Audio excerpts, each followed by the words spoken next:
como vocês estão? Eu espero que bem. Na aula de hoje a gente vai falar sobre transformações cíclicas, a primeira lei da termodinâmica e ciclo de Carnot. Essa aula vai ser a nossa primeira parte da matéria de termodinâmica, mais especificamente, e a gente vai usar todos os conceitos que a gente viu até agora, então vai ser uma aula bem extensa, certo? Vamos começar com transformações cíclicas, depois eu vou para a primeira lei e depois ciclo de Carnot, certo? Como eu falei, a gente vai relembrar um pouco do que a gente sempre falou. Temperatura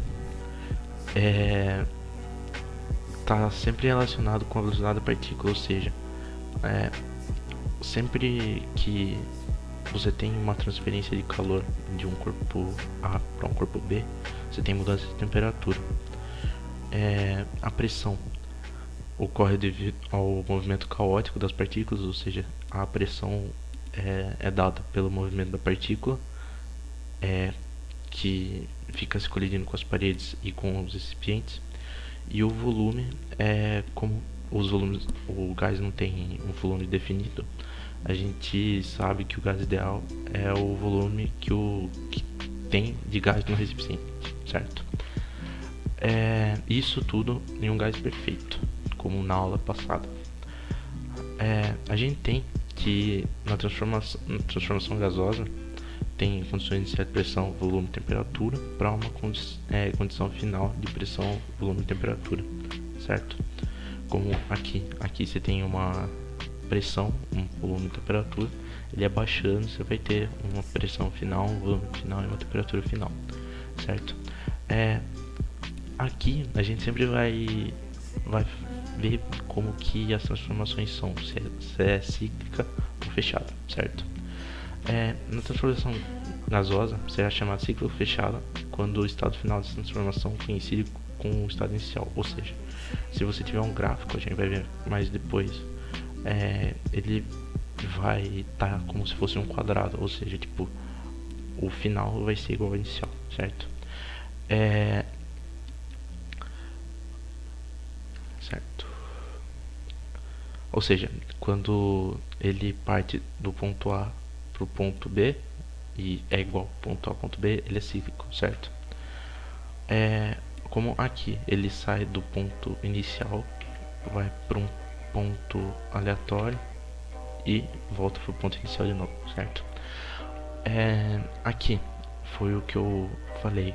Aqui, nesse caso de diagrama de pressão por volume, é uma transformação cíclica numa curva fechada, certo? Então o trabalho sempre é numericamente igual ao trabalho dessa área aqui, certo? Então não tem muito segredo. Quando a gente fala do trabalho nas situações cíclicas, o trabalho vai ser esse aqui. E se ele estiver no sentido horário, o tal, que é o T em letra grega, ele sempre vai ser positivo, certo? E se ele for no sentido anti-horário, ele vai ter sentido contrário, ou seja, vai ser negativo. A gente vai ver a primeira lei de termodinâmica, então não se preocupem com esse aqui, só um adendo só, certo?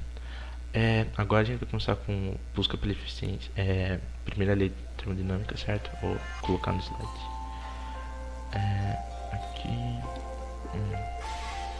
Aqui, primeira lei de termodinâmica, certo? A primeira lei de termodinâmica, a gente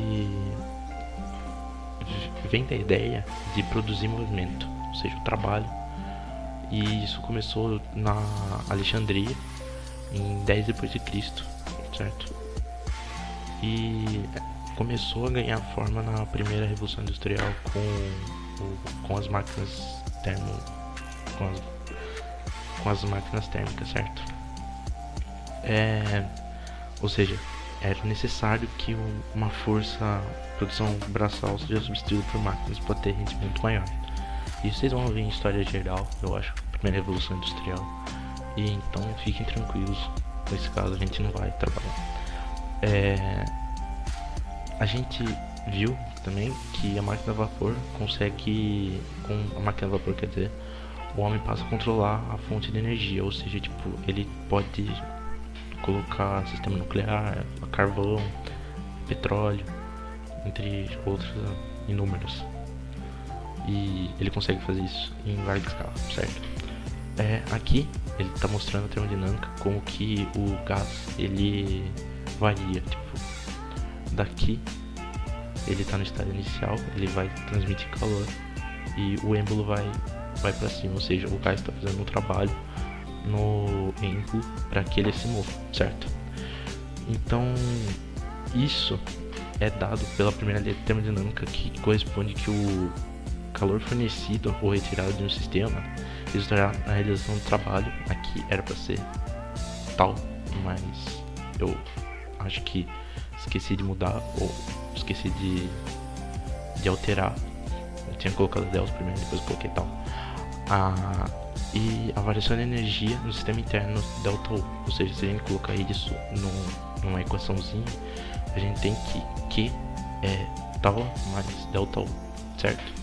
Tudo que eu tô falando tá bem explicadinho no PDF, então é bom se vocês verem, certo?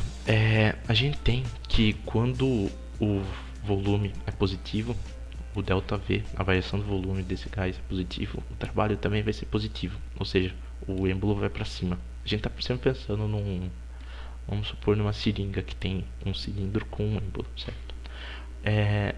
Então, se o trabalho for negativo, a variação do volume também vai ser negativa, certo? A energia interna U. A energia interna é diretamente relacionada com a temperatura, ou seja, a variação de temperatura do gás indica a energia interna, ΔU, para as moléculas monatômicas. Ou seja, ele vai subir a temperatura e vai subir a temperatura. Então a gente vê que U é 3 meios de nRT, dado pela energia cinética, certo? Das moléculas. E se a gente variar o ΔU, a gente tem que o ΔU é 3 meios de nR∆T, certo? O N é o número de mols do gás, o R é a constante universal dos gases e a temperatura do gás, certo? Na transformação isovolumétrica, o calor recebido Q será transformado em variação de energia ΔU, ou seja, como a variação de volume também não há realização do trabalho, ou seja, a gente não tem trabalho, então o Q é só a variação de energia, ou seja, ele vai receber calor e vai diminuir o calor, ou seja, não vai acontecer nada no êmbolo, certo? Na isotérmica, o calor ele não vai ter, todo o calor que vai ser recebido vai ter um trabalho, certo? Então, tipo, se você aumentar a temperatura, o trabalho no êmbolo vai aumentar, e se por contrário ele vai diminuir. Como aqui, o Q, a gente com ΔU vai ver que o Q é igual ao trabalho. Um trabalho maior que zero, ele recebe calor, e com trabalho um trabalho menor que zero, o calor cedido, certo? Na transformação diabática ocorre uma troca de calor do gás com seu entorno, ou seja, todo o trabalho tal realizado pelo gás, ele é maior que zero ou sobre o gás menor que zero. Então aqui, tipo, a diabática é Q igual a ΔU, certo? Quer dizer, perdão, o trabalho é menos ΔU. Quando o trabalho é positivo, a gente observa que tem uma diminuição na temperatura, e quando o trabalho é negativo tem um aumento, certo? Ó, como eu falei. Aqui é um experimento que você pode fazer na sua casa mesmo, que você enche uma bola e vê que o ar vai ser comprimido rapidamente, certo? Aí, com um processo rápido, ele não tem troca de calor com o meio externo. e só tem uma compressão adiabática. E o outro que vocês fazem. Tipo, em resumo, a transformação isotérmica, o Q é igual ao trabalho. Na transformação isovolumétrica, o Q é igual a ΔU. E transformação adiabática, o T é menos ΔU, certo? Vamos resolver um exercício junto. Transfere-se calor a um sistema num total de 200 calorias e verifique-se que o sistema expande realizando o trabalho de 150 joules e sua energia interna aumenta. Considere 1 cal igual a 4 joules e calcule a quantidade de energia transferida ao sistema em joules. Utilizando a primeira lei da termodinâmica, calcule a variação da energia interna do sistema, certo? Assim. Então a gente tem que a primeira lei da termodinâmica é Q igual a trabalho vezes ΔU. Então, se o sistema tem 200 calorias e um cal é igual a 4 joules, é só fazer a continha e a gente vê que é 800 joules. Se a gente for colocar na B, a gente vê que o sistema recebeu 800 joules e realizou um trabalho de 150 joules, certo? Tudo que eu coloquei delta é tal, essa letrinha aqui, certo?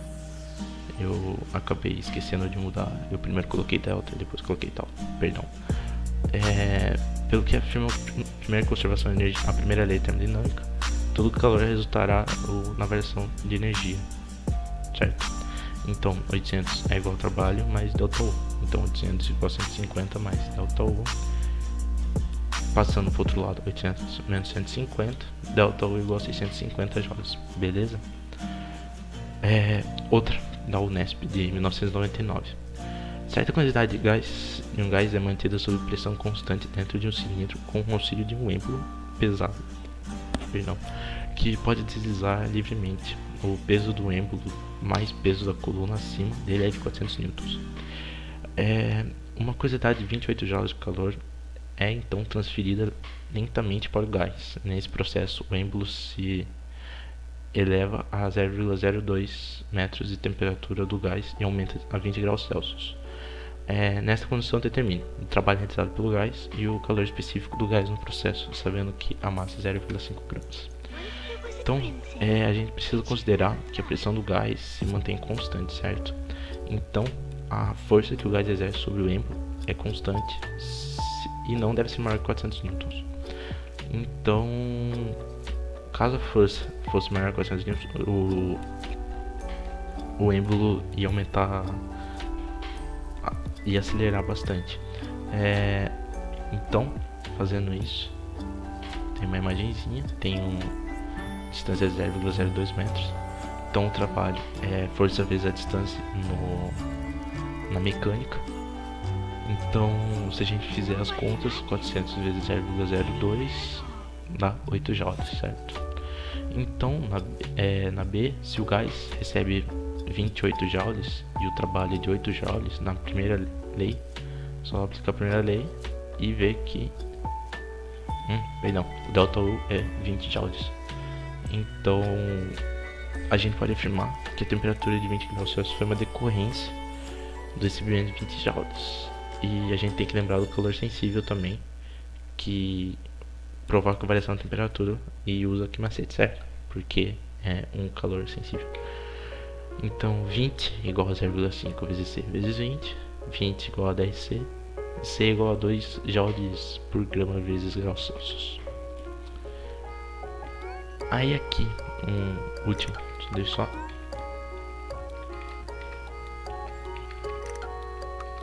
Aí, só isso. O último exercício que a gente vai fazer junto, não o último, mas o último exercício de termodinâmica. Nos últimos anos, o gás natural, o GNV, gás natural veicular, vem sendo utilizado pela frota de veículos nacional por ser viável economicamente e menos agressivo do ponto de vista ambiental. O quadro compara algumas características do gás natural e da gasolina em condição ambiente. Apesar das vantagens, o uso do GNV e a utilização implica algumas adaptações técnicas, pois em condição ambiente o volume de combustível necessário em relação à de gasolina para produzir a mesma energia seria muito maior do que o motor muito mais potente, muito maior e requer que ele seja armazenado em alta pressão igual a sua potência e será mas sua potência será menor, muito menor, o que torna o veículo menos eficiente, e muito menor, o que facilita a dispersão para a atmosfera. Aí tem a tabelinha com densidade e poder calorífico. Então a gente tem que o GNV está em condição ambiente na CNTP, certo? Então 1 metro cúbico tem que 738 kg de gasolina e 0,8 kg de GNV, certo? Então a tabela informa também que 1 kg de GNV é 50.200 kJ e 1 kg de gasolina tem 46.900, certo? Então, só fazendo uma regra de 3 para 738 kg no metro cúbico, 1 kg é VG. Então, VG é igual a 0,0014 metros cúbicos, certo? Então, o volume do GNV é igual a 1,25 metros cúbicos. Então, para obter a mesma energia em gasolina, é só fazer a volume de GNV sobre a volume de gasolina, que vai dar 893. Então é 893 vezes maior que o volume da gasolina, que seria necessário para comprimir o GNV, certo? Então a B é muito maior e requer que ele seja armazenado a alta pressão, certo? A primeira lei termodinâmica é isso, certo? Então vamos voltar lá pro primeiro slide.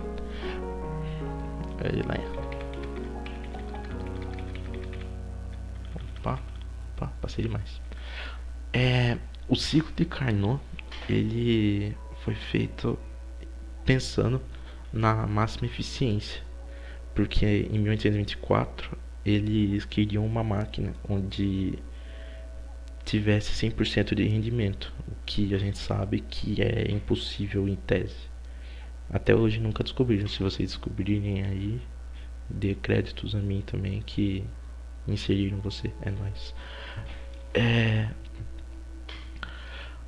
Então, o Sadi Carnot foi um físico francês que criou uma máquina onde a fonte de calor ele é maior. O rendimento da máquina é muito. A gente vai ver mais pra frente quanto que é, mais ou menos, mas é a máquina ideal. A primeira versão sempre foi a segunda lei da termodinâmica. Tipo, a segunda lei da termodinâmica foi feita antes da primeira lei. Então o Carnot se usou bastante nisso. Se baseou bastante na segunda lei. Mas a gente não vai ver nessa aula porque senão ia ficar extremo de grande. Então deixa quieto. Certo, o rendimento da máquina térmica normal. A gente tem que o rendimento é dado pelo trabalho sobre a quantidade de calor quente, certo? Então o N pode ser dado por a quantidade de calor quente menos a quantidade de calor fria sobre calor quente. O trabalho é dado por calor quente menos calor frio. Ou seja, se a gente colocar os dois em evidência, ia ficar Q sobre Q menos QF sobre Q. Então, U menos QF sobre Q. Isso no rendimento de Carnot, certo? Tipo, aqui a gente não pode esquecer de colocar 1 vezes 100 aqui, porque todo mundo usa porcentagem. Nessa questão a gente usa porcentagem. Então é bom colocar 1 vezes 100 para não esquecer, certo? Então aqui ó, como colocado, a gente tem que os motores a gasolina rendem entre 21 e 25%. A máquina de Carnot é 100, ou seja, impossível. Aqui tem um diagraminha do ciclo de Carnot que mostra a compressão térmica de 3 para 4, a compressão adiabática de 4 para 1, expansão isotérmica de 1 para 2 e expansão adiabática de 2 para 3. Certo. A gente tem que o ciclo de Carnot tem uma quantidade calor trocado de temperatura absoluta das fontes proporcionais. São proporcionais, quer dizer. Então, a quantidade de calor quente sobre a quantidade de calor fria é igual à temperatura quente sobre a temperatura fria. Ou seja, se a gente colocar isso, N menos TF sobre TQ. Certo? E a gente também vê que o rendimento é 100%. Então seria necessário que a fonte fria tivesse a temperatura de 0 Kelvin, ou seja, o zero absoluto. Mas a lei da termodinâmica fala que não tem como um corpo chegar a zero absoluto. Tanto é que depois conseguiram ver que para uma molécula conseguir chegar a zero absoluto, ela teria que pegar toda a energia do universo. Então é impossível. Eu deixei algumas leituras interessantes, que se vocês quiserem ver, claro. Aqui tem os exemplos. Quem quiser fazer, pode fazer. Eu vou deixar para vocês fazerem, certo? Pausa o vídeo aí e tenta fazer. Então, vamos ver as aplicações das máquinas térmicas no nosso cotidiano. A gente tem os refrigeradores, que é dado pela eficiência E igual a QF sobre o trabalho, que é a quantidade de calor frio sobre o trabalho. E tem esse sisteminha, que ele tem um compressor, que ele leva o gás quente e faz ele condensar. Ele condensando deixa ele frio e faz evaporar e volta pra cá. Aí isso dá o nosso refrigerador. Tem aqui uma historinha, mas é isso. A gente tem a turbina a vapor, que você tem todo esse processo aqui, que é dado por um condensador, que vai para um reservatório reator, vai para a turbina e gerador e vai para nossas casas. Aí aqui numa de água é a mesma coisa que ele faz, ele roda aqui, ele resfria e vai. Aqui é um reator nuclear. Aqui tem o urânio, aí ele pega a água, ele resfria, ele aquece o reator, a turbina gira, esse vapor esfria aqui para ele não superaquecer e essa água que tá aqui fica quente, evapora e vai para a turbina. O que condensa volta para cá pro gerador e pro condensador, perdão, e vai o que tá girando a turbina forma energia e de energia vai para nossas casas, certo? Ui, cansei. Tem o motor de combustão interna, que é feito pelo carro, que tem o óleo aqui, ele vai girando e com esse girando o pistão desce e sobe, tendo uma compressão e uma expansão do ar. Aqui dá pra ver melhor, aqui, certo? O que ele tá fazendo, ele expande, aí aqui ele injeta ar frio, injeta ar quente, vai, é isso, certo? Aí tem os motores de 4 tempos ciclo Otto, ou ciclo Otto, que é um movimento alternativo, ou seja, ele recebe energia durante o tempo de combustão, executando as funções necessárias à realização das mesas, outros 3 tempos, certo? Então, no primeiro tempo é o de admissão, onde o pistão se desloca no sentido de aumentar o volume, então ele aumenta o volume primeiro, e ele aspira o ar e mistura o combustível, e aí ele vai para o segundo tempo, que é a compressão, que ele atinge o fim do curso de admissão, ele vai para o ponto do motor inferior e ele fecha a válvula de admissão e inicia a compressão do gás. No terceiro, ele é o de combustão e expansão, que é chamado de ponto superior, e ocorre a combustão, que pode se iniciar espontaneamente, que a gente vai ver o ciclo diesel, ou pode ser provocado pelo disparo de uma faísca. Aqui dá pra ver mais ou menos, ele tem a expansão, aí ele tem uma faísca e vem pra cá, certo? E depois o escape, que é o quarto tempo, que é o de escapamento, que a gente ouve o pá, pá, sabe? Então, esses são os 4 tempos que a gente pode ver: é admissão, compressão, combustão e escape, certo? A gente tem aqui expansão, compressão, combustão, combustão e escape, certo? Não é tão difícil. O ciclo diesel que eu falei aqui é o que tá mostrando, esse é o ciclo, que ele tem a combustão espontânea e tem um diagrama bem complicadinho. Na verdade não é tão complicado, mas tem bastante informação nesse, onde o rendimento é dado por 1 menos 1 sobre gama, aí R elevado a menos gama, por E menos R menos gama, certo? Isso aqui não precisa decorar não, você vai dar tudo pra você no vestibular. O ciclo Otto foi o que eu falei, e tem esse diagraminha aqui, que é o admissão, compressão, combustão, expansão e vai pro escape, certo?